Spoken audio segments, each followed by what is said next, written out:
All right, good evening, everyone, and welcome to Green White Checker TV.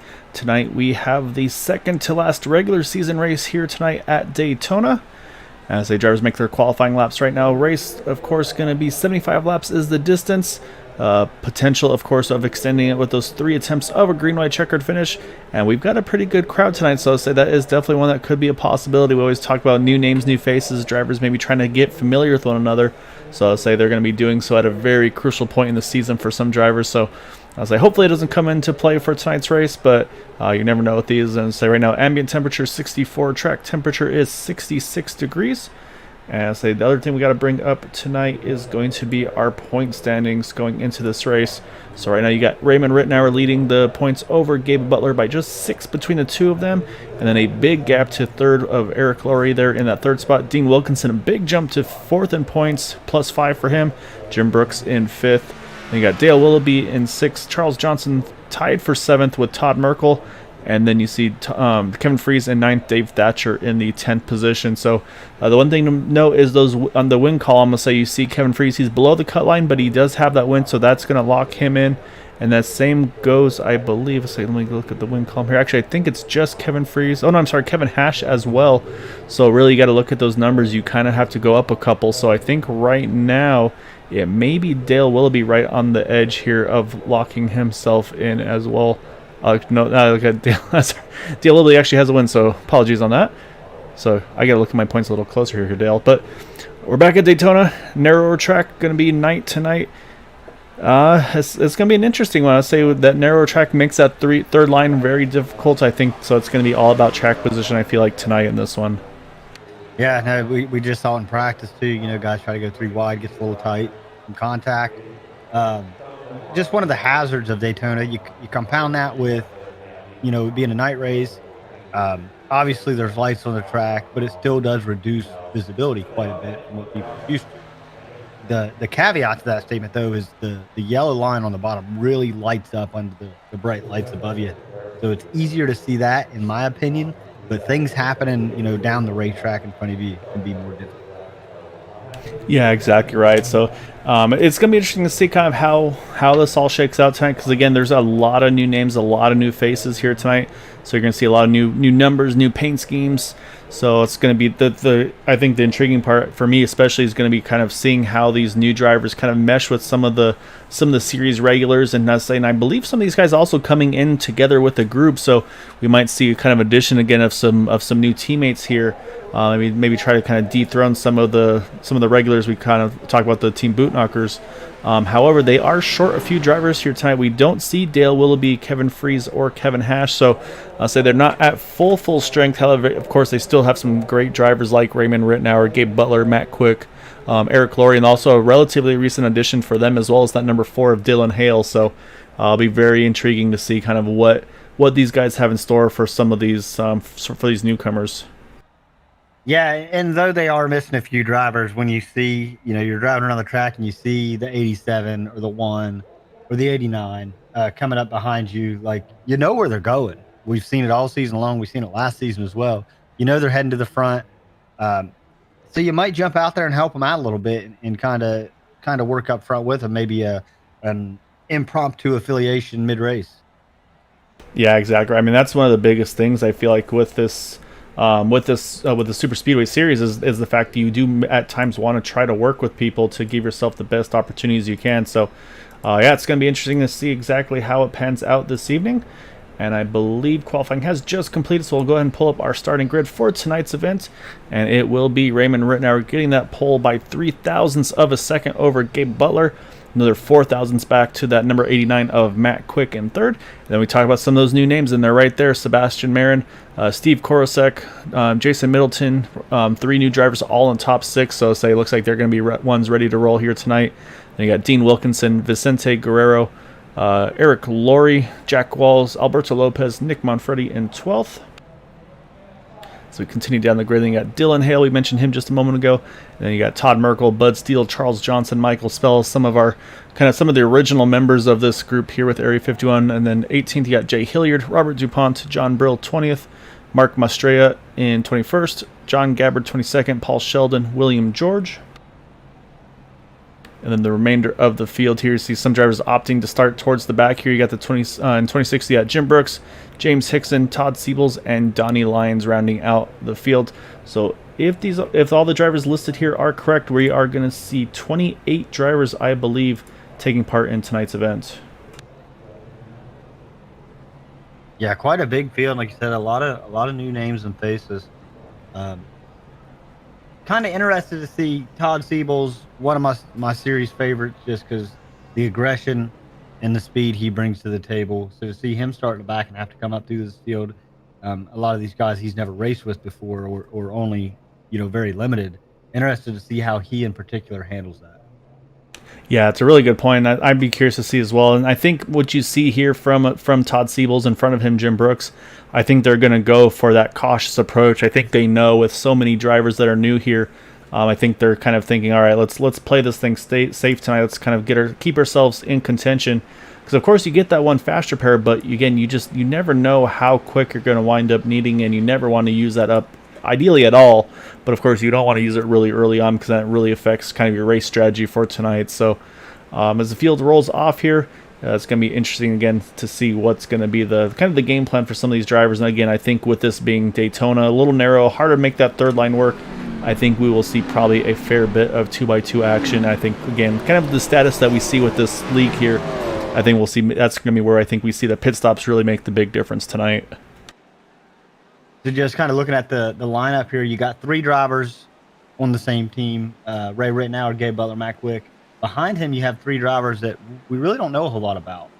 Sebastian Marin, Steven Korsak, and Jason Middleton. So I'm wondering if them being right behind them changes how the Bootknocker guys, in particular Gabe Butler starting on the outside line, handles the start of this race.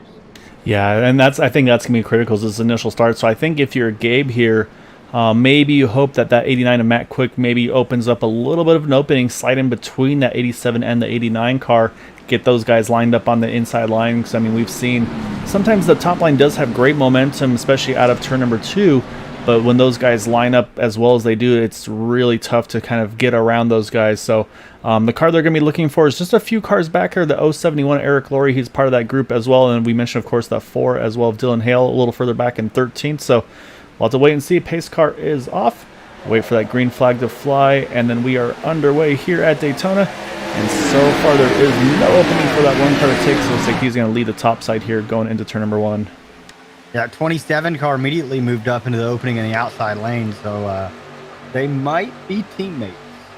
Yeah, so I think you see the quick reaction from that 27 car of Steve Korsak to try to get to that top side, try to get to the back of that 23 of Sebastian Marin. So as they come down the backstretch for the first time, you see pretty much everybody staying 2x2, but definitely some good momentum right now on that top side. That 23 doing a good job of pushing that one car. He's going to clear the 87 in turn number 1. So it looks like staying on the outside line is going to work right now for Gabe Butler, maybe be able to get his first lap led. It was a really smart move what Gabe did there. He let him, himself in the 23 get ahead of the 27 a good bit before he made his move to the bottom, and that slowed the 23 up tremendously. Yeah, it was just enough there. You saw that momentum. Like you said, I think without that would have changed the momentum there. So Gabe Butler, he does get a lap led, but right there, though, Sebastian Marin, he's going to take the point there. Great push from that 27 car. So I think that Steve Korsak in that 27 car, he's going to be one to watch. It looks like, seems like he's got very good pushing abilities here. It took him no time to push the one up there, and then we saw him, or help push one, I should say, and then also push that 23 to the front. So now we'll see right behind him now the 69 of Jason Middleton, see if he's able to do similar with this 27 car. Yeah, the 23 there leading the race currently, he's got Gabe Butler back there pushing, and it's tough to get around somebody when the one car is right behind them. You saw the big run they got. It's bringing Ray Rittenauer at 87, Matt Quick, and then the 55 of Dean Wilkinson along as well there on the bottom. Yeah, exactly right. I made a rookie mistake. I wasn't looking at my YouTube chat. We got one of our viewers here is mentioning they're calling them rookies. I say obviously it's obviously showing they're definitely not rookies here tonight. But yeah, so you got Steve, Sebastian, Jason Middleton, John Gabbard. They all are teammates. And it sounds like they're from Team Dale. Yeah, so you got some fans up there. They even got a series named after you here, Dale. Yeah, I've been making a big name for myself in iRacing and just being a part of Area 51, so I'm glad people start to take notice. Exactly right. So say just don't let the fame get to your head here. Say don't forget us once you start hitting the big time, though. All right. I've already forgot your name. All right, so right now, not too much going on up front. So it's holding pretty steady 2x2. Right now, you got that 23-27 holding pretty even side by side here. And so I'll say we'll kind of see, this is usually what we're used to seeing from that Team Bootknocker group, which again, we see them right now second, third, and fourth on that inside line here. So we'll have to keep an eye on that as, again, you see the outside line getting great momentum here down the back. So yeah, so like I mentioned, I'll say it's pretty much like we talked about. Everybody's holding pretty solid here. 2x2 here for the most part on these opening couple of laps. I'd say the biggest movers right now actually are our first and second positions cars on that inside and outside lines, +3 for them. And I'd say, however, I am looking to see a little further back, make sure drivers haven't fallen too far off the back of this group. Right now, the last car in the line is that 19 of Dale Hickson, still in the draft here. But I think, again, we talked about some of the aggression we might expect to see from Todd Siebels. But he's definitely going, I think, with that cautious approach, just really waiting for this race to kind of unfold a little bit. Because, I'd say, again, this is a track where things happen very quickly. So I think Todd just kind of playing the patience game here right now. Now, one thing I'm noticing kind of mid-pack is Eric Laurie in the 071 and the 4 of Dylan Hale. Eric Laurie just jumped to the bottom in front of the 6 car, but they've been running nose to tail trying to get up there with the rest of their teammates. Yeah, exactly right. I mean, we know how important Eric is to that team. As saying, I think Dylan Hale is going to be just as important for these guys throughout the rest of the season. But I think the bigger thing for them is, of course, it's going to be the pit stop strategy. We've seen it's typically a 3-stop race. They can usually go about mid to low 20s on fuel. I think it's usually around like 22, 23. But we have seen some drivers really be able to stretch that fuel number occasionally. So it's going to be a lot of fun to see kind of exactly what they're able to do on that strategy. I say, and actually, again, on the YouTube chat here, we had another driver or another viewer mentioning, another team group lined up here as well as the Speedlight Motorsports team. That's got Alberto Lopez in that 20 car, who's right now in 11. You got John Brill, Robert DuPont, Todd Merkel, and Will George. I say Will, one of the new additions to the team as well, and to the league, I should say, as well. So it's going to be really fun to see. Again, I think there's going to be a lot of different team strategies here, and we'll have to see if there's any reactions, again, to once we see some of the opening set of pit stops, which right now we're only on lap number 7, so probably another, I'd say, about 15 laps or so until we really start to see that pit window open up here. Yeah, speaking of Alberto Miguel Lopez, Todd Merkel, those guys, they started a new team, wanted to get up here and be competitive with the Bootknocker guys. That was really the main inspiration. They say, hey, we want to get up here and be able to work as a group and win some of these things too. And though they're a young team, a lot of these drivers are not new to Area 51. I'm really impressed with what they've been able to accomplish so far. Yeah, I mean, that's the thing is, I mean, we talk about the Bootknocker team. I mean, they've been working together for a long time, so I'd say that's why they're so coordinated and just so good at what they do. And like I said, for these guys to kind of try to build that team, okay, let's see what we can make happen with ourselves. I think that goes a great ways as well. As you can see, you got Todd Merkel there right now, just towards the outside of that 20 of Alberto Lopez. Again, I think it's too early to really get these guys kind of lined up. And plus, I mean, it's at this point, there's not really any sense to try to get everybody lined up, because it's really, again, I think it's going to be all about that pit timing and making sure everybody's on the same page. If it's fuel only, 2 tires, left sides, right sides, I think that's going to be where this race, again, I think that's where you're going to see most of the action happen here tonight. The third car in that top line of 55 of Dean Wilkinson, speaking of pit entry, exit, just putting together really solid pit stops. We saw that a few weeks ago out of Dean. It did end up biting him where he got out a little too early and was short on some fuel. But he's really in a good position up here running 5th, 6th to maybe put the whole thing together and get him a win on the season. Yeah, Dean's one we've been really watching throughout the season. I think he's been really stepping up his game. Like you said, really in contention for a win. Just unfortunately, his fuel strategy didn't pan out for him in that race. But then, I mean, like I said, he's been, like you said, up front in contention. And like I said, the pit stops, I mean, he's been nailing those in and out laps with that pit stop in that 55 car. So he's got to do more of that, like I said, and especially I think tonight with the bigger field. I say with more cars, new people, it does increase the potential for those caution flag pit stops. But I suspect we're going to see probably at least 1, if not 2 pit stops throughout the race here under the green flag conditions. So I think these drivers still going to really be on their toes to make that happen tonight. Yeah, one thing about Area 51 is we're not really known for having mid-race cautions on super speedways. Watching Dean go to the bottom there, um, they come later in the race typically. I mean, we've had some here and there, but typically later when the time tend to go.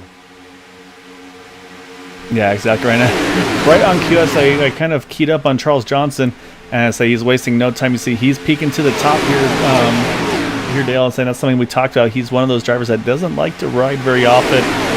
Nobody really able to take anywhere with that, but I think that does show that we're going to see eventually these drivers try to make that third line happen. But yeah, right now just isn't quite the time it appears. So right now these guys staying 2x2. Like I said, right now it's kind of the 23, 27 is kind of what we see Gabe and Raymond and those guys do week in, week out.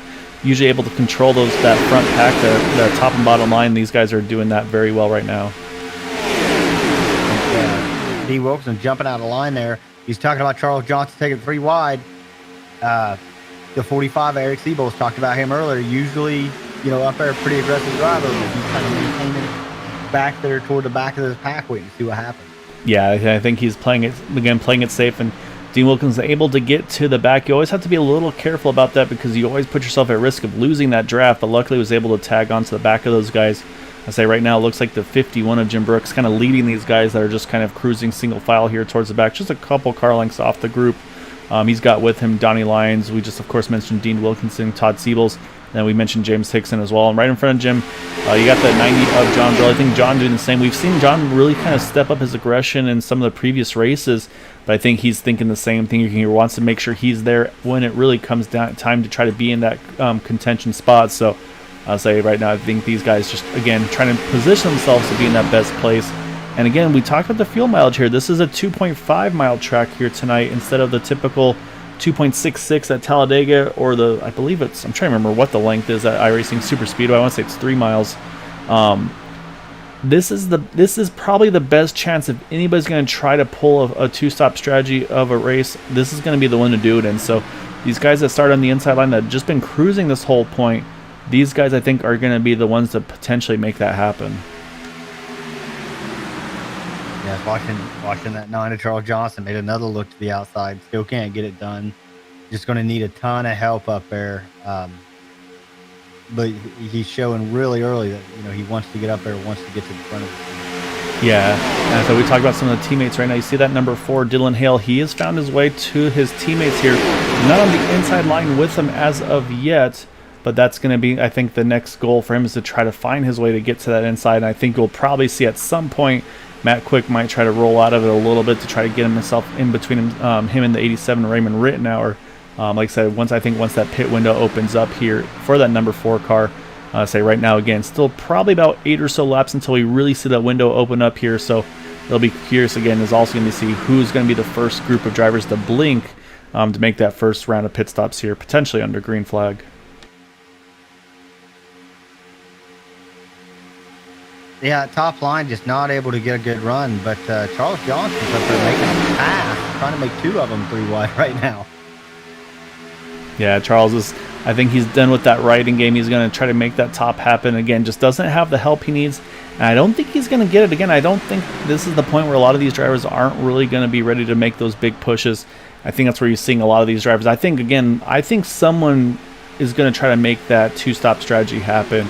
Of course, you're going to need some help and some great pit entry, pit exit to do so. But I feel like this, again, I think this is our best chance of a track to do so. The other thing to mention, of course, is if for those that are going to go the alternate strategy or also maybe try to short pit a little bit to just kind of give himself some clean track, this is a track you can pit here and you can stay on the lead lap as well. You don't have to worry about going a lap down like at iRacing Superspeedway. If you hit your pit marks and get in and out quickly, you can make it without going a lap down. So I think that might be another strategy we see here tonight.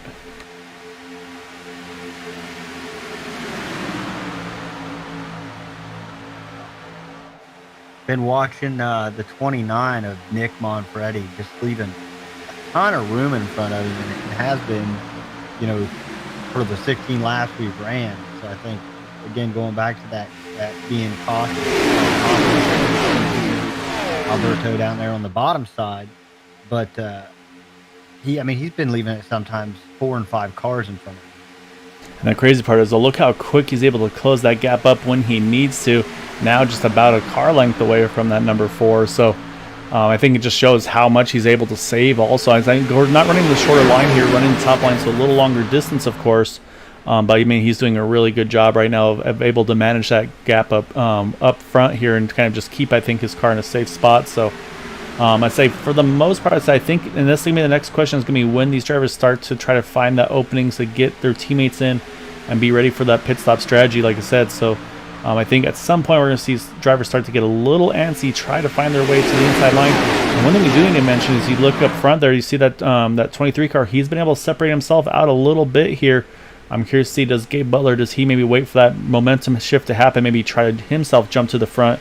But it looks like he's going to stay tucked in as that 27 gets a huge run down the back. Yeah, I mean, Gabe's got his lap led on the day, got that bonus point. But, you know, the next lap he's worried about leading is obviously the last one. I think he's pretty happy riding behind Sebastian and saving as much fuel as he can there.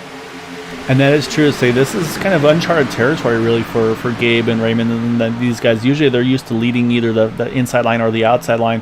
I'll say they're able to just kind of ride here, save fuel, kind of pull what we would see a Matt Quick do in these types of races. So we'd be curious to see if they maybe, with this fuel saving that they're being able to do so far in this race, do they maybe look at doing a slightly different strategy than we're used to seeing from them. But like I said, also I think the next question is going to be once that pit window does really start to open up, and there's the big push right there. That's going to move Steve Korosek to the front here. And then you see right there the 4 car also, Dylan Hill, he's going to squeeze himself in. So I think these drivers all starting to position themselves for that first round of pit stops here. So now it's going to be up to that 69 and the 14, Jason Middleton and Vicente Guerrero. They got to try to find their way to see if they can either find their way into the bottom line if they can, or they're going to have to try to push really hard here to try to take the point and then push down to the inside line. Yeah, and if they're gonna try to pass the 27 now, they really need Nick Manfredi, Todd Merkel, Jay Hilliard to get right up there with them to give them that extra help. Yeah, exactly right, because let's say that third car is probably more crucial than any to be able to make that outside line work. So the question now is, though, this inside line led by Gabe Butler, they've got lined up here. They've got all of their guys on the inside line. We've seen them are usually the first ones to pin. Yep, here they come. They're going to all come in together. Looks like the 4 of them. And I say one that stays out is Matt Quick. So looks like Matt's going to go alternate strategy in the 89 car, but looks like they all should hit pit road nice and clean there. So we'll keep an eye on their pit time as that opened up the window for Nick Manfredi. He was able to sneak to the inside, and with all that going on too, it slowed down the momentum of that bottom line, and that's allowed the 69 and Jason Middleton to take the lead. So now it's going to be up to Todd Merkel to try to push that 14 now to the front. Yeah, I was wondering if Matt Quick and Jack Walls would not fit with Ray Rittenauer and company. This 14 drops down to the bottom. But Matt's like, he's very, very predictable. I always think he's going to try something different, but he always stays on this strategy where I'm going to run as long as I can with a group of cars. Yeah, here comes our next up. Yes, a big group of cars hitting pit road here. Everybody's trying to stagger or stay apart from one another. They've done a great job of doing so. It looks sketchy for a little bit. But yeah, you've got Jack Walls, Charles Johnson, Alberto Lopez is in there, Robert DuPont, Bud Steele, Michael Spell, William George, John Brill, Jim Brooks, Donnie Lyons. So a big group here hitting pit road on lap number 21. I think, again, just that one lap they want to react to Gabe Butler and company because we know what these guys are able to do with themselves. However, it looks like Gabe Butler, he had an amazing pit stop. He's actually separated himself by about a second over Raymond Rittenauer. So they're having to actually chase that one car back down. So unfortunately, that's going to probably cost him a little bit of time here as it's getting a little dicey up front here. I think, yep, here comes the next group of drivers that hit pit road. Got a few staying out here to go a little longer. And it looks like we're going to have another clean entry from this group as well. So that's going to be Steve Korosek, Sebastian Marin, Vicente Guerrero, Nick Manfredi, Jason Middleton, John Gabbard, Todd Siebels, and Mark Mastrella all hitting pit road. That's going to cycle Todd Merkel to the front on lap number 22 now. This is where I want to see now. We talked about some of these drivers maybe trying to pull that two-stop, or at least that's my thought potentially.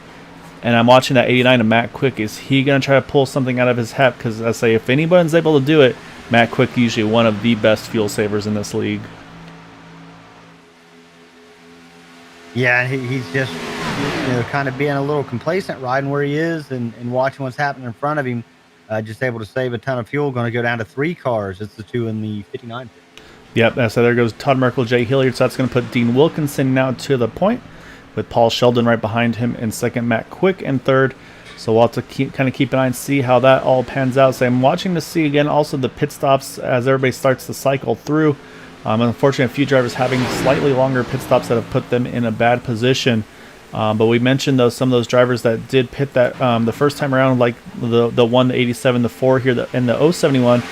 You see right there, they're just able to, I should say the 1 is just able to clear the 83 there of Jack Walls. So that's going to cycle these guys back to the point, I believe, once pit stops are all the way cycled through. Oh, trouble. Like the 51 and the 90. Oh, yeah, 51 at the entry of pit road. Oh, almost backs up into the 89 of Matt Quick there. Almost a huge issue there. Let's go back, see if we can try to find out what happened to those guys here.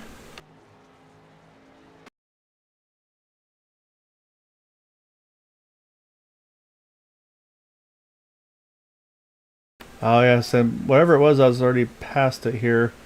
I'll try one more attempt here. Yeah, I'm catching the very end of it here. Let me back up and try to find it this way. Apologies, everybody, not coming as clean as it could be. Oh, yeah, I say just saw as we were rewinding it there. It looks like John Brill looking to the inside. Oh, just touches the car. It goes right to the door of Jim Brooks. Yeah, it sends him to the inside wall. It's like definitely some damage to him. Looks like John goes straight to pit road as well. So we'll jump back live because we didn't even mention the pit stop cycle has, I believe, just about finishing up here as Matt Quick's about to get swallowed up by the lead pack here. However, and I think also won't be quite in that window we talked about, though, Dale, to try to make that on that 2-stopper as he's pitted on lap 23 coming to 24. So that's going to now cycle, I believe, Gabe Butler, Raymond Rittenauer to the point. And I think they learned something from those guys from a little earlier, so you can see now the 187, they're staying right side by side with one another. I think they're going to keep this here, try to keep that track position between the two of them. Yeah, I mean, you got the 1, the 87 leading, top and bottom. Behind Raymond Rittenauer, you have the 4 car behind him, you have 071 of Eric Lurie. So the top line's handled. Gabe just has to be able to hold off on the bottom, getting a big push from Jack and Charles Johnson to break this thing up. Yeah, exactly right. So I'll say right now it looks like our lead pack is about 12 drivers. Nick Manfredi is the last car in this lead pack, but I'm not going to count that second pack of regaining that group because they've got some strong cars there. You got the 89 of Matt Quick, you got Michael Spells next to him, then you got the 45 Todd Siebels, and we talked about how good Todd is. He's the 55 Dean Wilkinson right there as well. So I'll say for Matt, he just needs to get in that kind of that magic window of those cars in front of him right now. They're about 2.7 or so seconds off. So if they can close that gap just a little bit, start picking up that toe, I think that's where you're going to really see these guys make that big charge. Because I'm going to look at lap times. Gabe Butler, 47.23 last time. Matt Quick, a 47.91 actually. So a fair bit slower for that second pack. They're going to have to try to find a way to pick up a little more speed, as now it's going to be Michael Spell in the 88 leading the group. We'll see maybe Matt Quick can latch onto him and maybe shove him towards the front. Yeah, the thing we've seen and just anecdotal evidence on this is that when these cars line up single file, they're much faster. We've seen that time and time again at Area 51. I know the rumor on iRacing has been forever that the faster double file than single file. From what we've seen here this season, the single file group prevails. So I really think that if I'm Matt Quick and I know that, Todd Siebels as well, I'm yelling at these guys around and saying, hey, let's get in line together. Yeah, so far everybody's staying 2 by 2. You can see the 55 Dean Wilkinson trying to push Jason Middleton towards the front there. Lap time last time by 47.22 for Gabe Butler. And now for Michael Spells, a 47.31. So they're very close to the number, not quite enough to gain, but definitely gaining a little, or definitely not losing much. As you see, the 69 gets a huge push from the 59 car. That's going to get him now to the inside line here. Yeah, they're pretty well organized back here. The 45 kind of fell off the back a little bit, but not out of the draft, as well as the 90. They just really, contact. Oh, yeah, car's going to be going around here. That's going to bring out the caution. It was Michael Spell and I believe the 55 of Dean Wilkinson making contact with one another, and that will bring out the caution here. It's going to be a big break for a lot of drivers that fell off the draft there under that first green flag cycle. And I think more importantly, too, this is going to definitely put drivers in possibly a different pit window here. But we're going to go back and take a look at this contact between the 88 and the 50 here.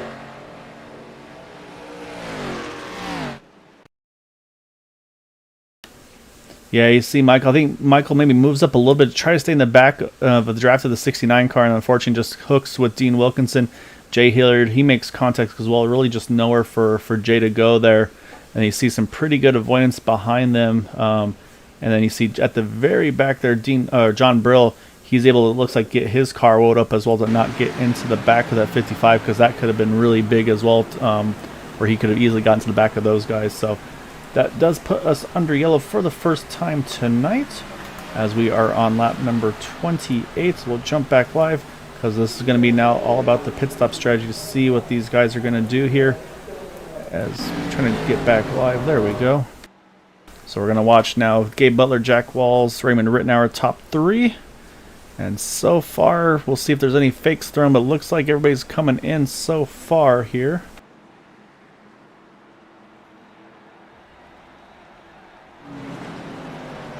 You know, if you're Jim Brooks, you want everybody to come in. Yeah, exactly right. I believe John Brill will be the lucky dog, although I see Jim Brooks going around the 90 car here possibly. So we'll have to see who officially gets that lucky dog. Oh, actually, we got spin on pit road there. Couldn't tell who that was towards the back of the field there. So I saw some contact with one car looping around there. Let's go check those, see if John Brill, yeah, John Brill waving around the pace car now, I believe. And yeah, exactly like you said, Dale, 51 Jim Brooks. He is going to be at the tail end of the lead lap, so like I said, that's a huge break for him, so that's going to get him also back onto the lead lap. Doesn't have to worry about anything other than that here. So, and I believe, looks like I think the 9 car may have had an issue on pit exit here as well, Dale. Gonna go back and take a look at this pit exit, see if something happened to Charles. Actually, looks like he's just kind of pulling off to the side, maybe having to make an adjustment on the car or something like that. So I think that's why it was showing that something happened there. So yeah, so it looks like nothing out of the ordinary there for Charles. So, however, up front, it looks like Gabe Butler and Raymond Rittenauer, they're going to take over the lead 1-2 on this restart. However, I don't know if this is the 51 just maybe trying to save fuel or the 1 car lifting and coasting, but he is showing ahead of the 51 now. I'm wondering if maybe the Jim did not quite get around the 5 car by pit exit, so may have put him in a bad spot, unfortunately. As I do see, it looks like he's going to hit pit road, so I think he may have not been able to get quite around the 1 car by the time they exited pit road there. Yeah, I mean, yeah, he's really got no choice but to come and get fuel. And now Jim's race becomes just being the first car a lap down in case there is another caution. Yeah, exactly right. And I believe he's going to have some competition, as the 21 of Paul Sheldon is also 1 lap down, so he's going to have to try to find a way to get around him. But right now, it looks like everybody pitted their Dale. No strategies on anybody staying out under this yellow, so everybody's going to be on the same pit strategy here as we're on lap 30 of 75. So yeah, it's going to be interesting to see what the game plan is going to be for some of these guys here. So I say, I'm trying to run some quick numbers. I think it's going to be what, 40. We'll restart with what, 45 to go if I'm not mistaken. And so I think that is feasible to make it on a 1 stopper to the end should we stay green. Yeah, I think I really don't think it's going to be a problem for most of these guys. I think if Gabe gets out here and you know, just leads this thing the whole time, if Ray stays on the top line leading the top line around, they may have some issues. That's something that Gabe and Ray Rittenauer are definitely going to take note of and watch very, very closely. And if they have to make a mid-race adjustment, they'll do that. Yeah, exactly right. So it looks like, so we got a fan of that 07 of Robert DuPont right now sitting in the 5th position there in the 07 car. And he mentioned that the new driver, Will George, apparently one of their shop partner in that 95 car. So they got a little bit of everything with some of these partners, so say friends and say shop partners, things like that. So really cool to see. As you can see, green flag is out. Gabe Butler gets a pretty good start here. Again, he had control of the restart here. So we'll see if Raymond and the 4 of Dylan Hale are able to get to the inside. But right now, it looks like Raymond's going to peek to the inside. I don't believe Dylan's going to be able to follow us through, though, in that 4 car.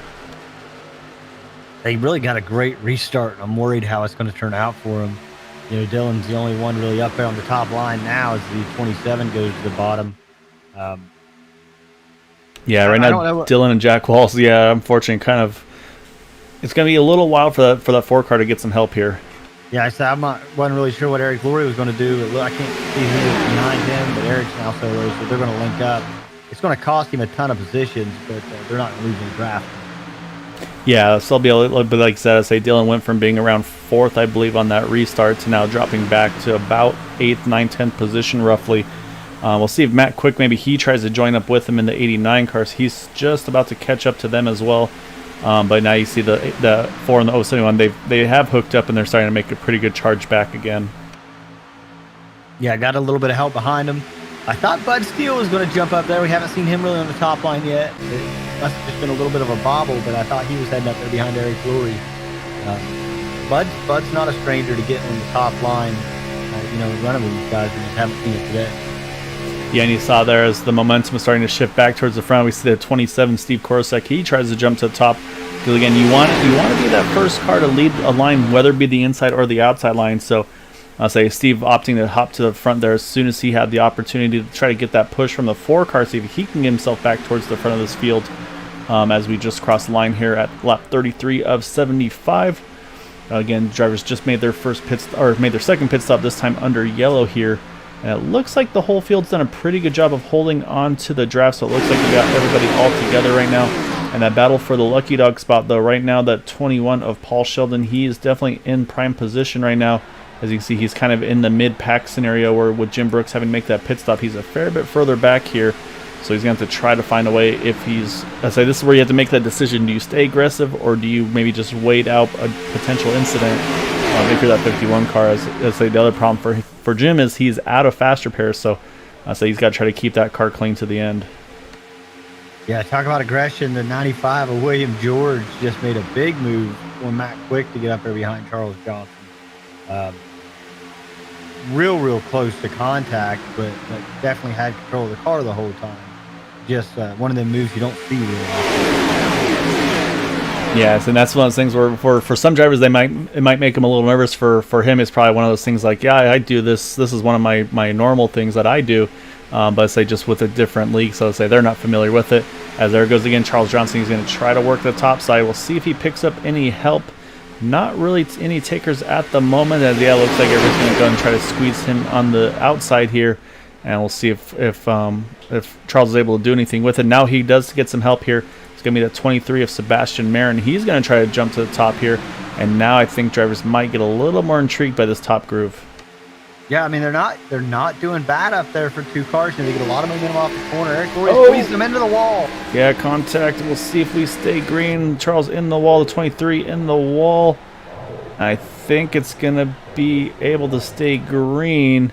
So good hands by the 23 and the 9 to hang on to those cars. However, decent damage for both of them there. Yeah, unfortunately, we'll have to see how that's going to kind of affect their races here. So they should still have the fast car, I believe, in their back pocket still to use if they need to. But hopefully for them right now, if they can try to keep the draft, I think that's going to be kind of job number 1 right now.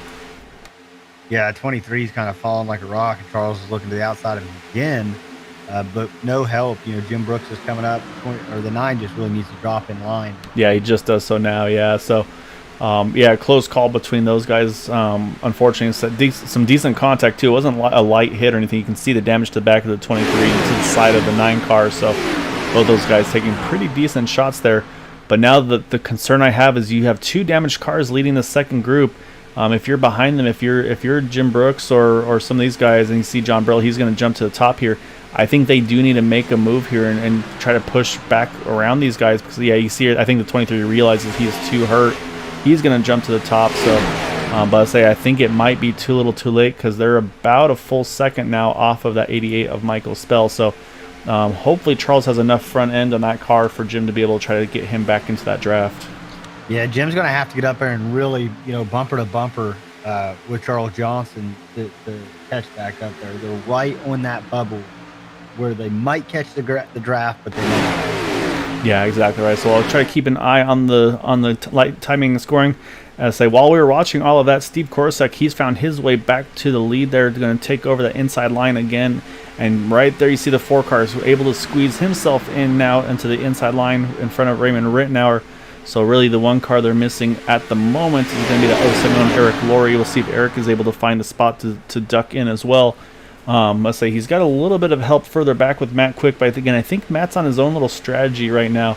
And that's kind of how it works with Matt. Is he'll go off strategy, but it seems like more often than not he finds his way back to the front when it really comes crunch time.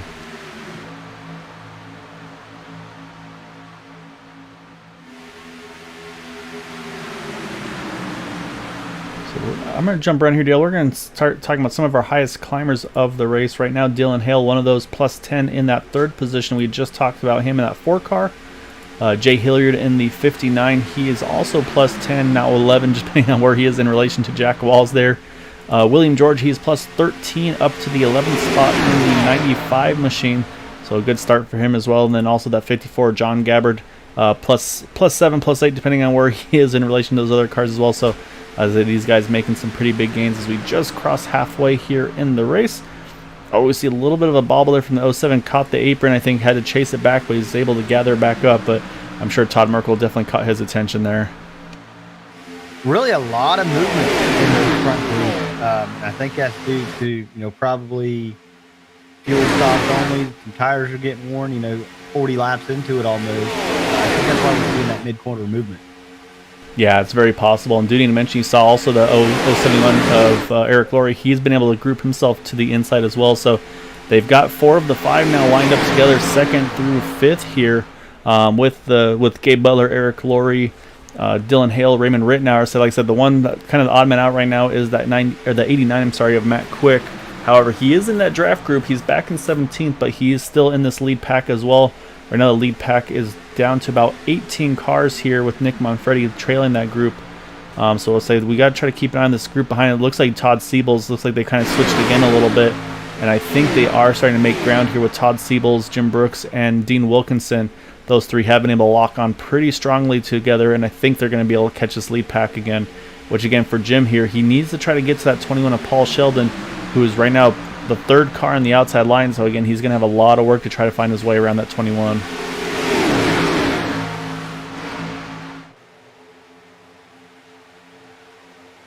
We haven't talked about Jack Walls a whole lot. He's just kind of really been riding in the same spot the entire race. I think he's got a plan. Yeah, that's a good point. Yeah, I say you're right. I say Jack's been up front in this top 5, top 10 all race long. So you see he switched back to the Pennzoil Chevy Camaro.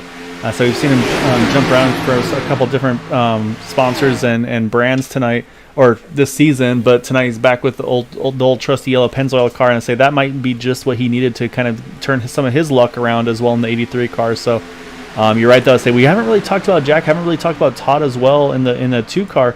But I mean, yeah, those guys have been right there all night long. And I think again, just really cruising. I think, like I said, I think they've got a strategy that they're planning on. Even Bud Steele in the 6 car, I don't think we really mentioned him as well, but he is right there with this lead pack. So there's definitely a lot of drivers that are in a really good position here. Like I said, still going to have one more pit stop to make it to the end. Oh, you see, I think the 27 is on the apron there for just a moment, as it looks like now he's able to get gathered back up there. But look for just a moment that things might be getting a little dicey there up front. But I say right now we got about the top 4, top 5 just about single filed with that 69 of Jason Middleton trying to get that second line back towards the front here. Yeah, 14 laps shown on this pit run. A couple of those laps under caution, obviously. So I suspect, the guys who have been up on the top line, they might only be able to make it 6 or 7 more. And that's going to put them short. Yeah, so that's going to be the question. I think if they can make it to about lap 53, 55, I think that would be just about safe to make it to the end. Of course, you want to go a little further if you can, of course, just for that potential of a green-white checkered finish. So we'll have to keep an eye if that comes into play or not. But, yeah, right now these guys are I say right now, of course, the driver using the most fuel right now is that 27 of Steve Korosek on the inside line, Jason Middleton on the outside line. Like I said, Gabe Butler and Raymond Renard, they're used to leading these things.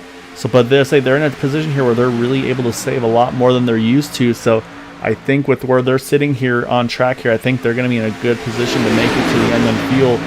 Of course, the question is going to be that strategy call of do you pit once you're in your window, or do you try to go that extra lap or two to just have a little bit of margin in case we get into that potential green-white checker territory?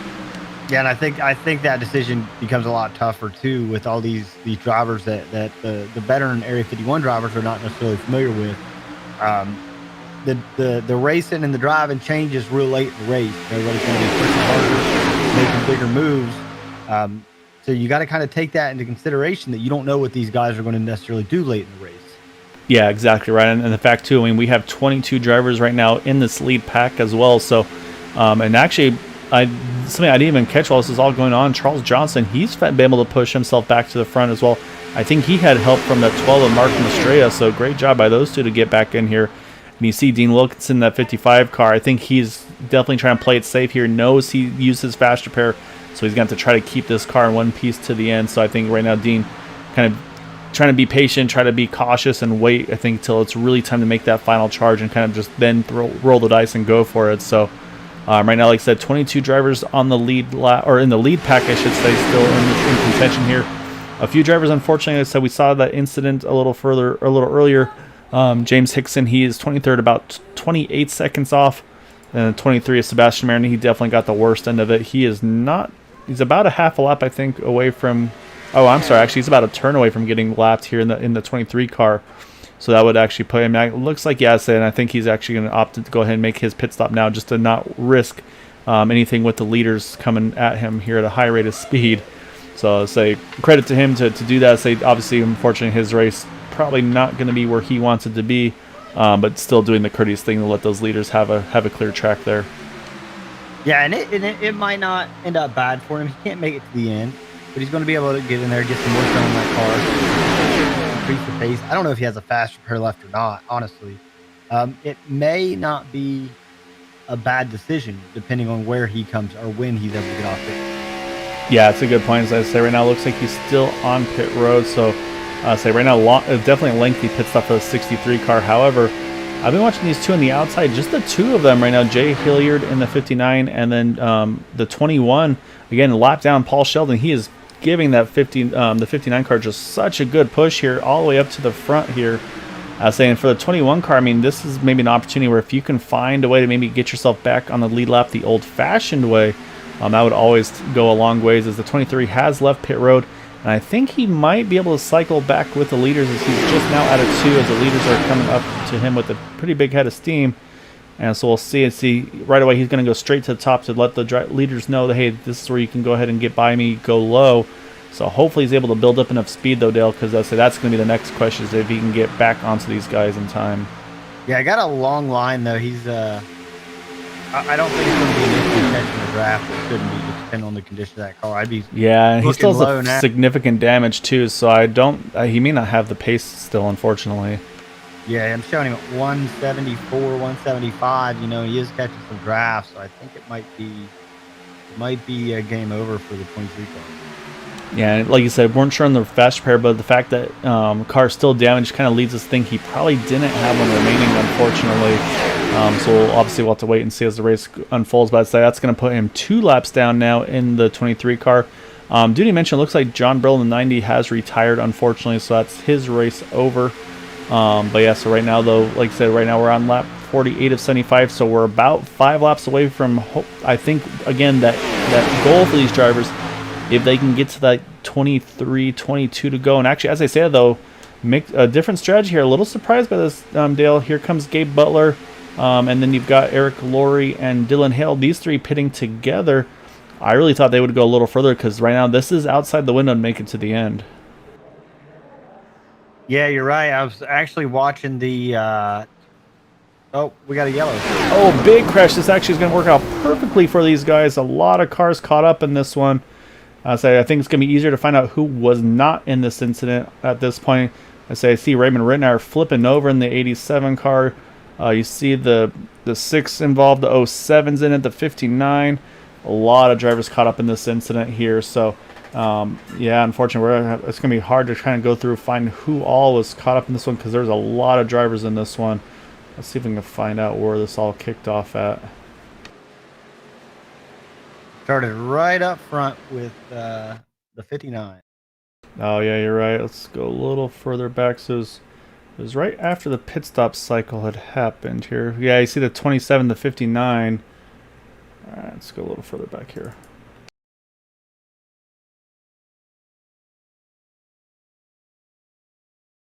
So unfortunately, it put me on the wrong car. And at that point, it's already too late. I will get there, people, I promise.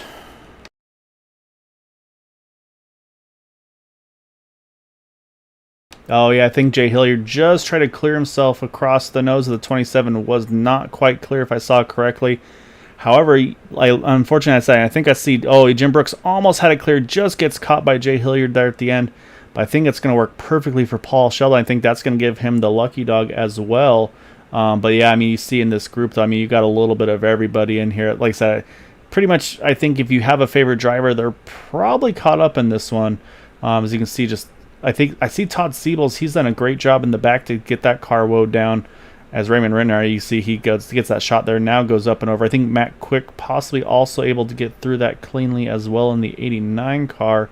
And Dean Wilkinson, we talked about him riding towards the back. I think Dean also able to get through cleanly. So there are a few cars that were able to make it through there unscathed, but definitely few and far between, unfortunately. Yeah, drivers involved. I'm showing Jim Brooks has retired, as well as Donnie Lyon. Yeah, so we're going to have a lot of drivers here hitting pit road for those that were able to make it to the end. And yeah, unfortunately for Jim, he was out of those faster pairs. And yeah, so that's going to be, yeah, the 79, the 51, they've retired. I think the 79 already had some issues earlier on. As you see, the 27 does take his faster pair. But we were nervous about the pit strategy by the 1, the 4, and the 071. I mean, that couldn't have worked out any better for them. They save the faster pair. They stay on the lead lap. They are going to duck in here, and I think make sure they get the fuel now, because this is now right on the very, very edge of making it to the end here on fuel. Yeah, saving the faster pair. If they don't pit that lap, they're in the middle of that wreck. So, I mean, it's sometimes luck lands on your side. Yeah, exactly, Ryan. So we're getting a request from one of our most favorite drivers on the Thursday series here, Dale, and that is Larry Yingling. He's wanting an interview here from that number 4 of Dylan Hale. So the question is now, do we honor this request by the Larry Yingling? I mean, that's a tough one. I mean, Larry has won, what week are we in? 7? He's won 5 races, I think, one Thursday. I think I have a... So, I am going to be looking for a broadcasting partner for a few of the finale races on the Superspeedway series, as you'll be, unfortunately, kind of in mid-move process, Dale. So Larry, I'm going to drive a hard bargain here, sir. I can pull up that 4 car. We can get an interview if you'd be willing to join me in the booth for at least one of these races. Let me know what you think about that. He doesn't want to hear from Dylan that bad. Yeah, I think the same thing. I already know the answer. So, yeah, no, I'm good. However, do need to mention again, pit stops, everybody went ahead and pitted there, and we have a few drivers here. They're going to top off here on that 1 to go. Vicente Guerrero, the first to do so. It looks like, and then a bunch of others doing the same here. You got Robert DuPont, Raymond Rittenauer, Charles Johnson, Alberto Lopez, Todd Merkel, Dean Wilkinson. Again, it's going to be easier to show you who hasn't pitted.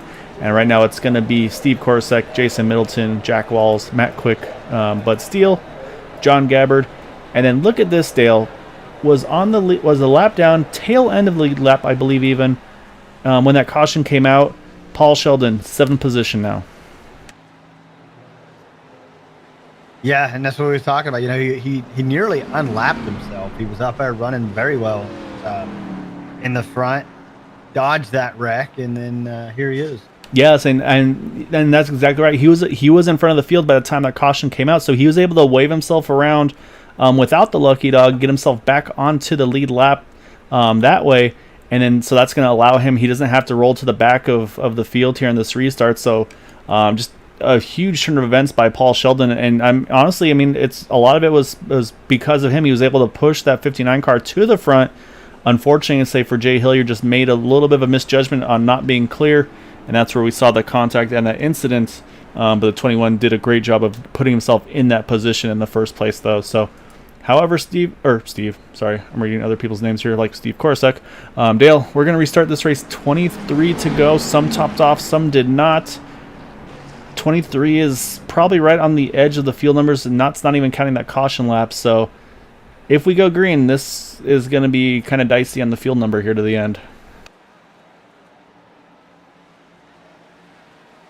Yeah, and just looking at where these drivers were starting, you had a couple guys top off as we're going green now, but Jay Butler starting way back. Yeah, there's some pretty big gaps further down the pack there. Todd Merkel's way off the group there, so I'll say this is going to really spread the field out here. So those that topped off, I think, honestly, they're going to be at a disadvantage because they're going to have to really chase and push hard to even get to this lead pack because right now they are a fair bit off track here. So we'll have to kind of keep an eye and see how that all goes to plan. But you can see as they go down the backstretch just how spread out this entire field is here.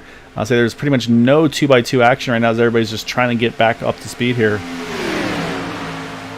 Yeah, I think the gap is just enough where these guys, most of them should be able to catch back up if they hustle. One thing I'm looking at, though, Ray was involved in that wreck. He's up here in 11th, still in this thing. Yeah, I say Ray had to use that fast repair, unfortunately. So I'll say same thing for him. He's basically what he has is what he's got to the end. So if he gets caught up in something, if it's major, that's going to be probably the end of his race as well. As I was saying, then Paul Sheldon, he's you know what? I was able to work myself to the front once. I'm going to try to do it again here. He's going to jump to the top, but right now nobody's going to join him there this time. So unfortunately, I think that move by the 21 car isn't going to pan out for him as now he's pretty much hung out on this outside line. I'm surprised the 20 hasn't made his way up top. He's pretty much been on the bottom all day, but he's usually one of the top line guys we talk about. Yeah, you're exactly right. Alberto, yeah, you're right. He's usually one that really ramps up his aggression, but he's definitely, I think he's changed his strategy, it looks like, tonight. I think he's definitely been kind of just being a little bit more relaxed and just like, you know what, I'm just going to ride here. And then we know he's going to make a move. The question will be when. But I think now, especially with when this caution came out, I think a lot of these guys are going to be watching that fuel number to make sure that they can make it to the end of this race. And you see Raymond Rittenauer, he's going to jump up top here, let these guys go on by him. I'm wondering if this is Ray just, again, trying to keep his car in a safe position, or is he waiting to see if he can get back to some of his friends there? As I do notice, though, Eric Laurie, Gabe Butler, they are making a pretty good charge here. Picking up Todd Siebels here, it looks like actually they're going to try to draft around him. But they're going to have the same thing. They're about 1.6 seconds off of Charles Johnson. And they say they got to get into that window to be able to draft up to them. And I think that might be why we see Raymond Rittenauer maybe trying to drag back to pick up his teammates and give him just that little bit of extra toe here. Yeah, and if Ray can step back and be, half a second, 0.8 of a second off of, it's going to be Charles Johnson, it looks like, and pick those guys up and not lose the draft himself. Yeah, exactly right. So it'll be very intriguing to see kind of. And I think it's exactly what we see right now from Raymond is he is that last car now of that group. And I'm looking at the lap times, and I think they're definitely getting there now. And last time it was a 46.23, 46.24 compared to a 47 flat for the leaders. So these guys making some great time to catch those guys. Unfortunately, in doing so, they've left behind that 45 of Todd Siebels. I believe Todd might still be nursing some damage in that 45 car if I saw from a distance. So unfortunately for him, I think he's going to wind up losing this draft, and he's going to fall back into the clutches of the second group, which I'll say we've lost a bunch of drivers from that group. I'll say right now you got Dylan Hale there. He's got William George James Hickson together. Just the three of them, unfortunately, though. As I say that, Eric Laurie, Gabe Butler, they run the fastest lap of a race, 45.87, compared to leaders 47.28. And let's look up front here, Dale. Who do you see? I was just getting ready to say that. I'm not surprised. We just talked about him riding the bottom pretty much the whole day. Bertrand Miguel Lopez in the 20 car leading the top line. 07 up there. And then Dean Wilkinson and Nick Monfretti, Charles Johnson are back there as well. All regulars on the high side of these super speedways. Yeah, so we're talking about Alberto saving and just riding. And so I don't know if he was listening. As you see, one car going to the apron here. I think that's Jason Middleton. I don't know if he had a motor issue or just maybe something happened, but he's gone straight to the back here. Now is able to pop back out on track, but that car definitely not up to pace right now. Don't see any smoke coming out of it, but I'm not sure. Maybe that car, he saw something he didn't like, but he, unfortunately, now in a very bad spot, says he's going to completely lose the draft here. And saying it looks like Alberto is clear of the 27, but he's going to stay with his teammate of Robert DuPont in that top line. Yeah, they cleared him, coming off 2 and pretty much led the whole way down the backstretch. And at first I was thinking he was going to die down, but then I looked and saw it was Robert DuPont. I'm like, oh, he's going to take the team thing very seriously and try to drag his buddy along with him. I think that's the goal right now. Is if you can clear both cars, then I think we see him work his way to the bottom. But I think until then, I think he's going to try to ride the top. Of course, you have to be careful, though, because, of course, for Robert DuPont, the more he pushes, the hotter that car is going to get. So he's got to make sure that he keeps that engine oil and water temps low enough. So, I mean, you can push for a while, but at some point, it's just going to be a little too much. As you can see right now, Alberto not quite clear of that 29 car here going into, the 27 car going into turn number 3 there. But again, though, my fuel concerns, though, I still have. And I say the one I think, again, is a really good spot here. Actually, 2 drivers, I think, in a really good spot, and we know they're both great at fuel saving, is the 83 Jack Walls, 89 of Matt Quick. We know those 2 guys are very good at working those fuel numbers. Yeah, and Bud Steele's right behind Matt Quick, and he's been on the bottom the whole time, hasn't made no big moves. I think he's going to be in good shape and would really, really like to win one. Yeah, exactly right. So, and that's one of my favorite things is when I get to interview Bud or even just talk to him before a race. He'll just tell you straight as he's like, yeah, I got a plan. I think I'm going to be up front when it counts at the end. And so he just usually more often than not he finds a way to be in contention. And say, unfortunately, there's times where it doesn't pan out for him, but say he usually has a really good strategy in that number 6 machine. As you can see, unfortunately for Dean Wilkinson, he's decided to drop out of that outside line. Maybe Dean thinking about that field number as well. He's decided to roll back here behind the 54 of John Gabbard. But right now that outside line still holding pretty steady with those 2 with the 07 and the 20 car. So again, but now of course these guys are burning a little more fuel though, having to push as hard as they are on that top side.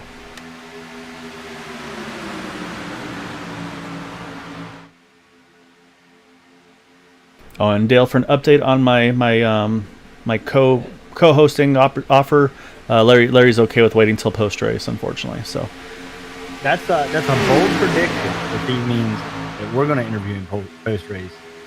That is unfortunate. Say he's going to need another yellow to make it happen. Because unfortunately, I say he's part of that group that's far off the pack. And surprisingly, actually, we got some early pit stops here. Dean Wilkinson, Charles Johnson coming in together at 14 to go here. Just the 2 of them as well. So, I mean, that might mean that they feel like they weren't going to be where they needed to be on fuel. So I suspect we'll see just a splash of fuel from the 2 of them. But I really thought that somebody was going to be able to make this fuel number work. And, I don't know that it's out of the question for the 3 cars there on the bottom, the 83, the 89, and the 6, honestly. And I say, you see Alberto, he gets a good push here out the backstretch. Again, not quite enough to clear both himself and Robert DuPont. But again, staying dedicated to his teammate. And they're also bringing in, we talked about that 21 car, Paul Sheldon. He wanted to try to make the top work earlier. Now he sees some people going with it. He's going to join the party here. So we'll see if maybe Paul's enough to be able to push these 2 in front. Which might wind up kind of backfiring on him if they're both able to clear that 27 car. Yeah, it's hard to clear 2 cars. It can be nearly impossible to clear 3 cars. Everything doesn't stack up just perfectly. But what's going to happen is that 21 is going to have to get way closer than he is. I mean, he's almost going to have to be touching the 7. Yeah, that's when we mentioned that 3rd car, very crucial for the overall pace of the draft group. So right now, let's say these guys still staying side by side. You see Todd Merkel, he's starting to jump to the top as well. He's one of their teammates as well. So I think Todd trying to help that outside line here, get that speed up a little bit. So right now you got 3 of those 4 teammates of Speedlight Motorsports working together on that top side here. I say the only one missing of that group is Will George, who unfortunately, I'm saying, let me actually find where is Will in this list. I think he may have been, yeah, he was caught up in that incident. I believe he's in 23rd position right now. So right now, so you got the 4 of them though, and I mean they're still holding pretty strong 2x2. But again, my mind here is still the field numbers, Dale. We're at 12 to go. We've already seen one set of drivers opt to pit early here with the 55 and the 9 car. They stay on the lead lap, of course. But now you just wonder how many other drivers here are going to have to pit. I mean, I think at this point, I think Steve has to in the 27 to 20 Alberto Lopez. I think he's going to have to, just with them pushing as hard as they are. But that just it brings me right back to Jack Walls, Matt Quick, Bud Steele. I think these guys are in a very good position. And a little further back, I haven't forgotten about Eric and Gabe and Raymond here. I can see them, once it's really time to go, these guys, I can see them locking on and making a big charge at the end. That's where they really have, in my opinion, the best is when everybody else is pitting, they lock up and they make the most time they can possibly make. They'll ride around all race, and in those scenarios, they really pick the speed up. Yeah, it's going to be very interesting to see exactly kind of what the strategy is going to be. Because again, I mean, we're coming around. We're going to be at 10 to go next time by. Lots of time for stuff to happen. Lots of strategy to unfold. We already saw our first set of strategy calls by the 55 and the 9 car. They opted to go ahead and pit early, just take a splash of fuel, and then get back out there. I'll say they'll easily be able to go to the end, possibly even a green-white checkered finish. And maybe that's something on their minds is, hey, if we get this pit stop out of the way now, if there's a yellow, maybe some of these guys for green-white checker, maybe they decide they have to tuck in to make it to the end for a potential extended finish, and that could cycle them out to the front. So we've seen that strategy work out before, so it'll be a lot of fun to see what these guys are able to do, depending on how this race unfolds here.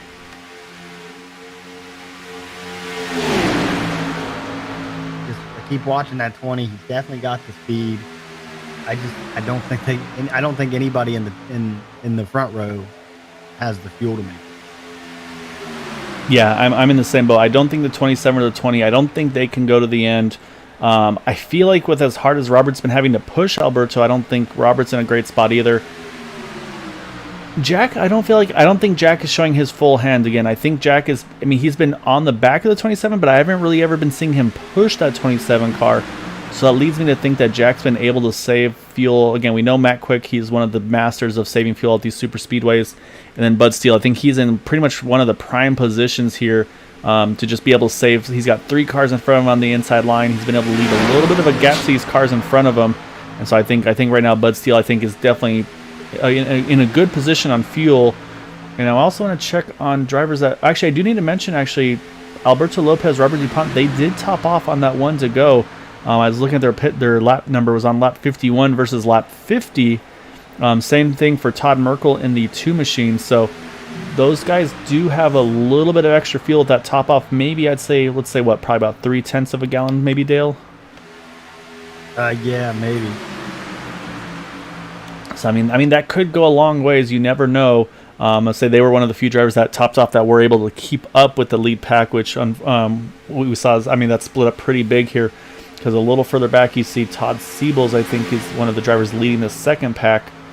He's got Jason Middleton with him, Dylan Hales in there, and I believe that's also the 88 of Michael Spell. So, like I said, these guys are right now, they're running about, 23 cars, a 47.60. They're running relatively same lap times as the leaders here, 47.60 to 47.62 last time for the leaders, and 47.72 for Charles Johnson and Dean Wilkinson, who unfortunately, again, those 2 guys are just kind of running together here after making their final scheduled stop under green. And they have picked up another car. I believe that's the 19 of James Hickson. So I would say maybe give him a little bit more speed possibly. But it's coming down to crunch time, Dale. We're at 7 to go, 6 to go at the line. Last pitted on lap 50 to 51. So, I mean, we're approaching that 25 lap mark here very shortly. Yeah, I think if you do have to pit, just my opinion on the right strategy is to pit early like Carl's men did, just in case something happens. And if you pit with 2 or 3 to go, you don't even have enough time really to get up to full speed. Yeah, and that's going to be all about now the overall pace of, I think, your lap times.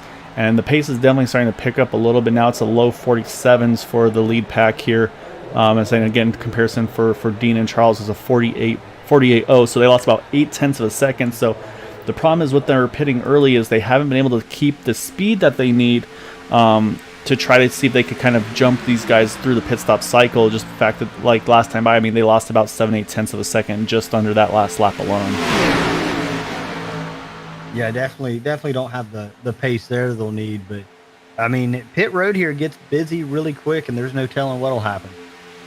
Yeah, it is exactly right. So we are 5 to go. So say whatever's going to have to happen pretty soon here. Say if these guys have to pit, Alberto's going to have to try to find his way to the inside. Steve Korsak, does he have any help if he has to pit in that 27 cars? Has he been trying to save fuel somehow while leading this pack? And then I'm watching Jack Walls and Matt Quick. When do they make their move? And then I'm seeing a little bit of aggression start to pick up from that one car in the 89. Here they go. They're going to work the top side, Dale. So it's go time for Gabe. Gabe Butler here. He's going to work the third line here through 3 and 4. He's going to bring the 87 of Raymond Rittenauer. And I think we'll also see the 071 of Eric Flory. They're ready to make this third line happen here. So that's going to tell you they can make it. I mean, they have to be good on fuel if they're taking the third line. Exactly right. I think this is the time to do it because Raymond just kisses the wall. Oh, we got trouble. Lots of cars around. Pretty much the whole field again up front here. Matt Quick just maybe gets a piece of it there. That's going to bring the yellow out, and that's going to allow Robert DuPont and Steve Korosek to sneak by there unscathed, it looks like. And this will put us into that green-white checker territory that we just talked about, Dale. We're going to try to go back and see if we can find exactly what happened here.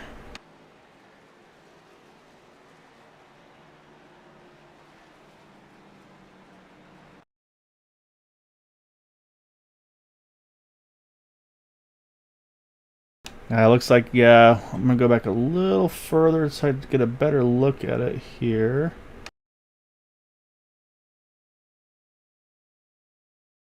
I'm not going far enough back, it appears.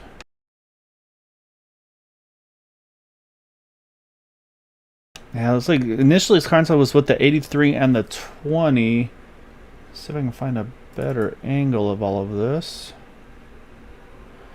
Yeah, I see Jack Walls is maybe about a half a groove up, and then I think that the 07 was coming down a little bit, and I say those two got together. You see that's where the 89 of Matt Quick, he gets caught, and then somehow the 07 gets by, but then unfortunately the one of Gabe Butler, he just gets hooked in the left rear. That sends him around, and you can see, I mean, again, so many cars involved in this. So now, Bud Steele takes a hard shot to the inside wall, unfortunately, as well. So a lot of cars caught up in this one again.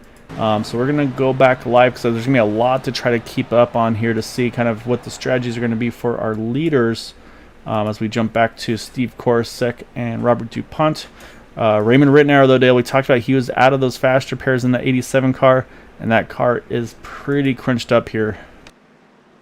Yeah, he took a lid. Gabe took a lid. Eric Laurie. I mean, pretty much everybody in that team was in there. But taking a step back, you know, about 12 laps ago, Dean Wilkinson and Charles Johnson made their final pit stop. I think that was the right call. Yeah, it definitely could wind up being the right move. Let's say the question now is going to be, again, we talked about we're at 3 to go here. It's not going to end under yellow, at least hopefully not, because we're going to have the 3 attempts of a green-white checkered finish here tonight at Area 51. So now we'll see strategy-wise, does anybody pit or does anybody opt for track position? And yeah, here come the leaders all coming in. We'll see who's the first to stay out. It looks like you see some drivers everybody's all stacked up here trying to figure out what's going on here. And this could actually be a big break for Steve Korosek. If these guys take too long, he might be able to jump out in front of these guys during his pit stop as well. So we'll keep an eye and wait to see as everybody cycles through. And looks like, nope, it's going to be, and just like we talked about here, Dale, Charles Johnson and Dean Wilkinson, I believe, are going to cycle to the front here. I believe actually Jason Middleton, the 69, he's also stayed out. He did not pit though, so he's going to be very tight on fuel in that 69 car. So we're going to wait a second, let this all cycle through to figure out who exactly is in which running order here as we're going to take our first attempt of a green-white checkered finish. Yeah, Michael Spells also, we haven't talked a whole lot about him, but he's out here and he should be good on fuel. Trying to see where Michael is. I believe Michael may be trapped a lap down in the 88 cars. I think he had to pit off cycle.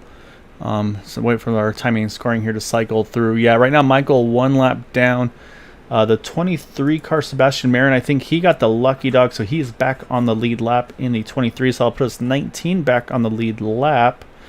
But yeah, so we have some drivers definitely making long pit stops, trying to get those fast repairs, or not fast repairs, but just get damage repair done. Alberto Lopez about a minute in the pits there. Todd Merkel's over a minute right now. And I believe actually already Raymond Rittenauer, he had about an 18-second stop. He's already gotten back out on track here. I doubt he's gotten all fixed, but I mean, again, he could wind up still playing a pivotal role if that car has any pace left in it. You know, Matt Quick missed that first wreck, coming out with a clean race car. Yeah, Matt missed that first one, so I think this time he was able to use that fast repair in the 89 cars. He's coming around now. And didn't you mention Jason Milton? He just hit pit road now in the 69 car, so that is going to put our front row with those two drivers that pitted early there, just like we talked about, Dean Wilkinson, Charles Johnson. So now they got to make sure that they time this restart correctly, that they lock on to one another, because I think basically right now Dean's going to be, I believe, the leader. So for Charles, he's got to make sure that he kind of reacts just in time to try to find a way to tuck in right next to that 55 car so they can try to stay locked onto one another. But again, we got some new names, new faces next to each other. We got Steve Korosek, Vicente Guerrero. I wouldn't count either of those guys out. Raymond Rittenauer, don't know what his car is going to have in that 5th position. He might be in a bad spot. I'm not counting out Eric Laurie. I think Eric Laurie, his car looks clean. He's going to be in a great position. He's got the 4 of Dylan Hale right with him. And we talked about Todd Siebel's kind of just riding all race long, Dale. Now he's going to be able to kind of show what he has left in the tank in that 45 car. The one of Gabe Butler, he's right there as well. You see the 07 car, he's back in this one as well. Robert DuPont, I think he also opted to get some damage repairs. So the way the green white checker works, if you're not familiar, we're going to take the green flag.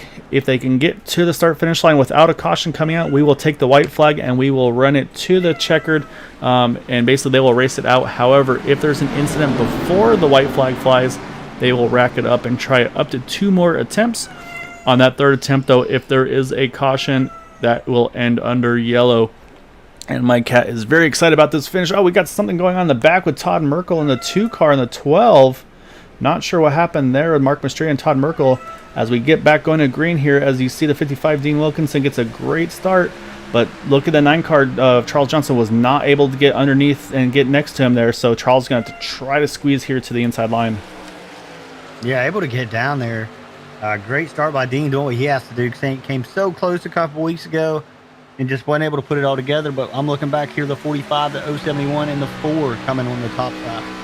Yeah, so now it's going to take a lap or so to build the momentum up. And what's going to happen, I think, is as the drivers start to see that momentum shift towards the front, we're going to see people try to jump in front and take that momentum along with them. But right now, Steve Korsek's pretty much locked on the back bumper of that 55 car.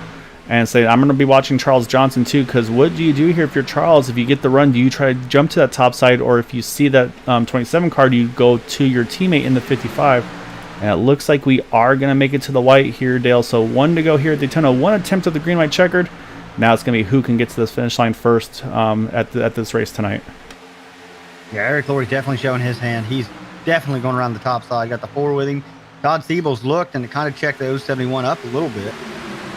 Yeah, saying right now, I mean, everybody stayed pretty single file. Now Todd Siebel's, he's going to try to lead this outside line. He's got Eric Laurie with him. And here comes Charles Johnson. He saw the momentum. He's going to jump to the top, try to get that push. Now it's going to, right now at the moment, we'll see if that 3rd line forms. So right now it's going to be Charles Johnson getting pushed by Todd Siebel's on the outside line. On the inside, you got Dean Wilkinson. There he's going to skate around a little bit, trying to jockey for space. You see Eric Laurie trying to peek to the top as they come out of turn number 4. Right now, it looks like Dean Wilkinson is showing like he's going to have the pace to get it done. He is. Dean Wilkinson going to get the win tonight. I believe Steve Korosek grabs 2nd position. Charles Johnson 3rd. Vicente Guerrero in 4th. And then Todd Siebel's going to round out our top 5. But Dale, we talked about it. We felt it was only a matter of time until we saw that 55 of Dean Wilkinson get the win. And he's going to get it here tonight at Daytona. Yeah, really happy to see him win this. Like I say, he's just the level of improvement over the course of the season. We've seen his pit stops really are where it started to come together for him, and tonight it all did. Yeah, I mean, and I say I questioned the strategy of those guys pitting when they did, but we said it could work out, and it did exactly what it could have done, and saying they played it out perfectly there tonight. So I say Dean's going to have a very happy celebration here, I think, tonight at Daytona. On the front stretch here, as he's going to get the car looped around and get some burnouts done. As again, he should have some fuel to get to the end there, say, because he's going to have that little bit he had in the tank. So great job by Dean. It's like, oh, close calls, one blows by there. Luckily, the car is going to be able to survive and get some more burnouts done for him.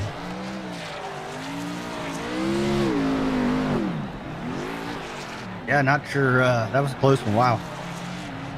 Yeah, it definitely was. As Dean celebrates here on the front stretch at start-finish line at Daytona. I say it's a well-deserved one. Like I said, I feel like maybe one got away with it from him recently. And the other thing, Dale, again, this locks him in and say this is our second to the last race of the season, regular season, before we hit the playoffs. Dean Wilkinson locks himself into that final 4 races with the top 8. Let me ask you this: when is the last time that we have not done post-race with at least one boot? It has been a while. That is correct. And saying we will be able to do our top 3 interviews here in just a moment. As we're going to continue to watch this celebration from Dean Wilkinson, because he is going to burn this thing down until there is no motor left. I don't think the engine shop's going to care at all about that, because that was a well-earned, well-deserved finish for him. And while we watch that, we will go over our final results for tonight's event, with Dean Wilkinson getting the win over Steve Korosek, Charles Johnson there 3rd, and we mentioned Vicente Guerrero, Todd Siebels in 5th. And then 6th through 10th, you've got Robert DuPont, Eric Laurie, Gabe Butler, Dylan Hale, Alberto Lopez. And then 11th through 18th, you've got Sebastian Marin, James Hickson, Paul Sheldon, Raymond Rittenauer, Bud Steele, Todd Merkel, Matt Quick, Jason Middleton. And 19th through 28th, you've got Michael Spell, John Gabbard, Nick Manfredi, Jack Walls, Mark Mastrella, William George, Jay Hilliard, Jim Brooks, John Brill, and Donnie Lyons in 28th. So yeah, that is going to be our final order for tonight's event. But now we got some drivers to chat with, so let's hunt them down. We're going to start off with the 3rd place finisher in that number 9 of Charles Johnson. Let's hunt Charles down here.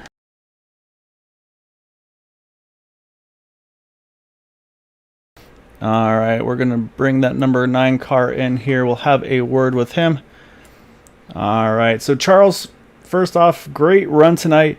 Man, Dale and I we saw the pit stop by you and Dean. We were not sure about how it was going to unfold. We didn't know if anybody was going to try to make it to the end on fuel, if anybody could make it to the end on fuel. But we mentioned if there's a yellow, if everybody comes in, if it's that green-white checker territory, you and Dean, I mean, you guys are going to have the fuel to make it to the end. I mean, you guys roll the dice, I feel like, and I mean, it just paid off perfectly there. Was there any nerves about making that strategy on the pit stop there towards the end? No, we had that strategy all along, and we were talking after we come back out that, if we have a caution, we're not pitting. We should go to the front.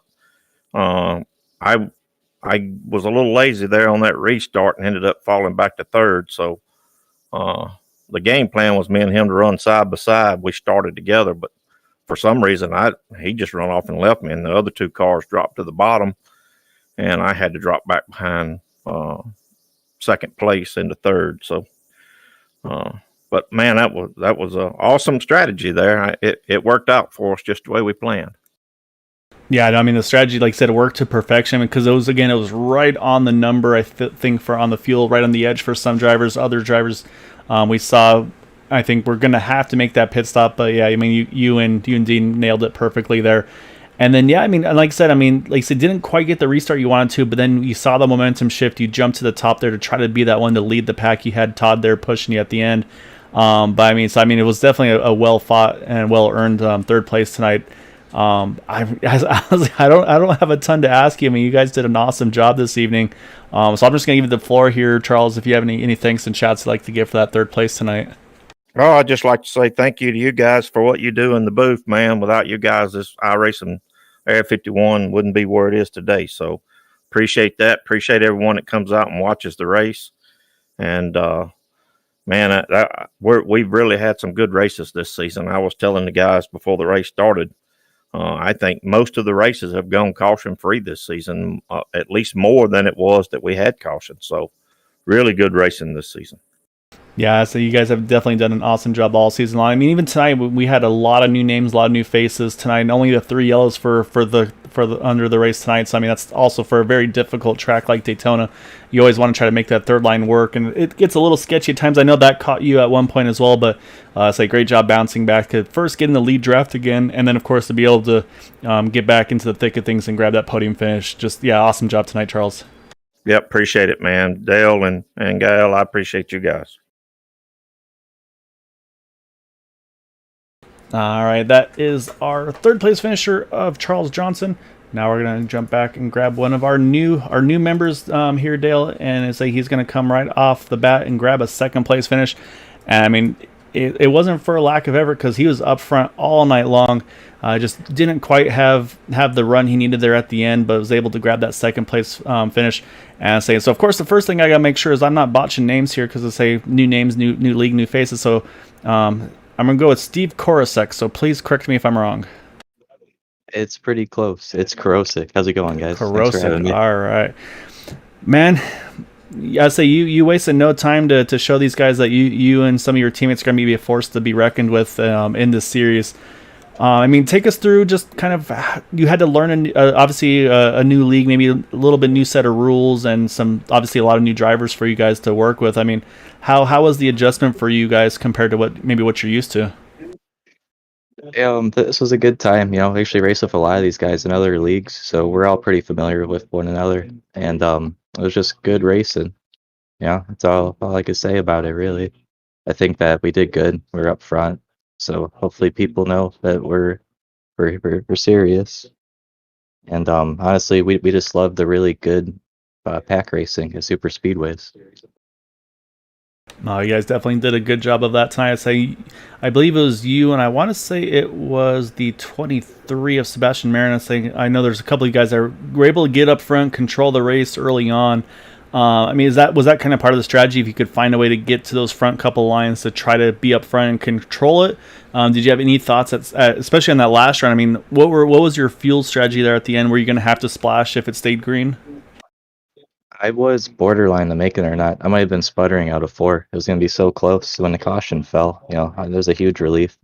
But our strategy was just to try and stay up towards the front the whole time, and it's really hard to control because both lanes are going so fast. I was wide open the whole time. It was really up to the shovers or pushers behind us.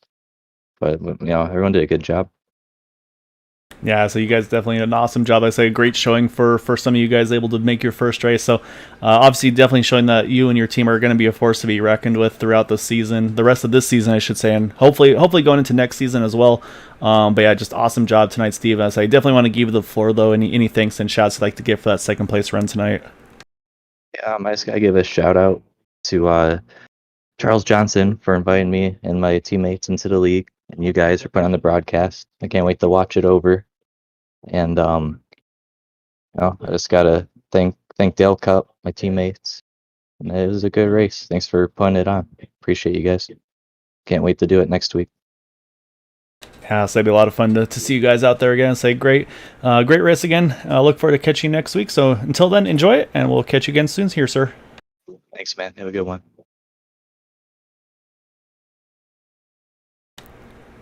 All right, Dale, that leaves us with one person left to interview, and that is going to be our race winner in that number 55 of Dean Wilkinson. I mean, we've been saying it all season long, Dale. It felt like it was just a matter of when, not if, this number 55 is going to get that win. We've seen him in such good positions earlier on. Just bad luck and sometimes maybe just a little miscalculation on fuel. But Dean, you get the win here tonight. I mean, we saw you and Charles, you went off strategy. I mean, it paid out perfectly. I mean, just take us through the race, and I mean, how's it feel to get the win here tonight?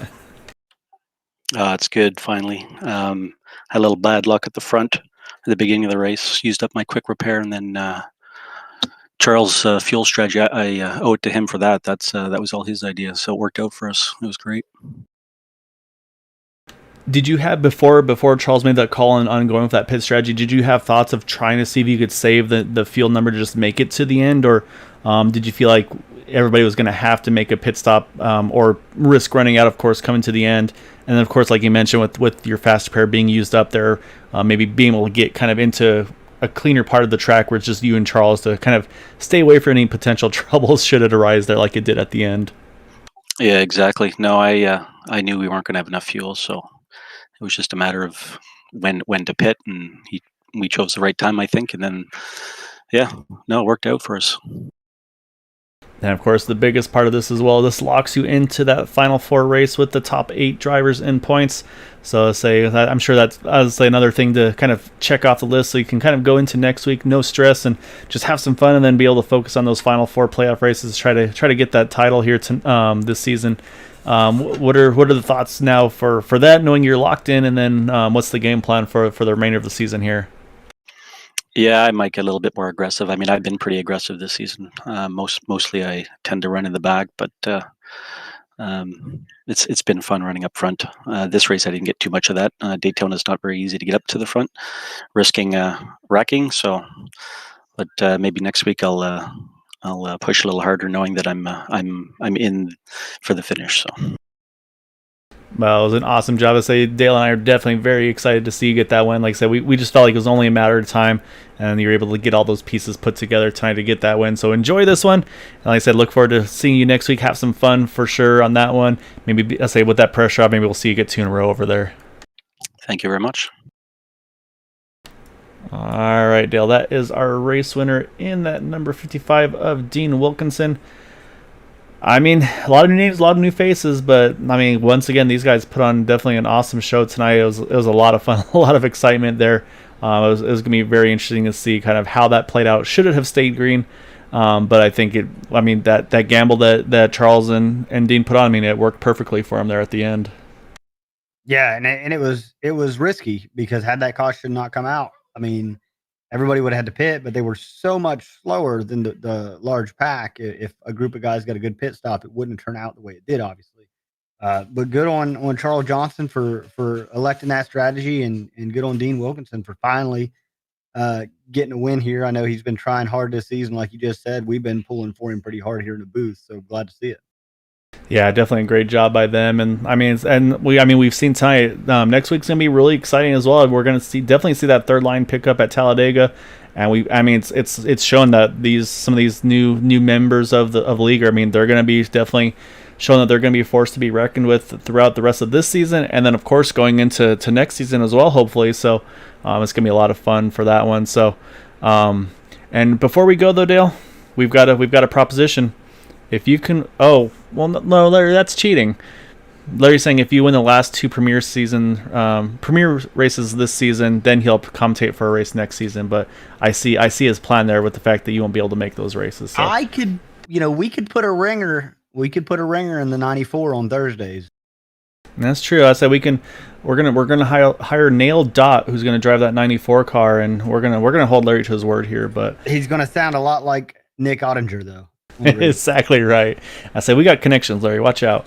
But Dale, as always, is a pleasure. For those that are watching us, I definitely saw a lot of activity in the chat. So thank you so much for joining us and chatting with us. It's always fun to be able to interact with you all, as I think it makes it just that much fun for us. And then hopefully it also is something that you guys are able to enjoy as well. So we'll be back on Tuesday for, I believe, our regular season finale on the Indy Series, and it's basically going to be regular season finale week for all of Area 51, starting with Tuesday Indy Series, on Thursday for the Premier Series at Phoenix, and we'll be back here again on Sunday for the Superspeedway season finale. So hope you all are able to catch it. Until then, hope you all have a wonderful evening, and until then, have a good night.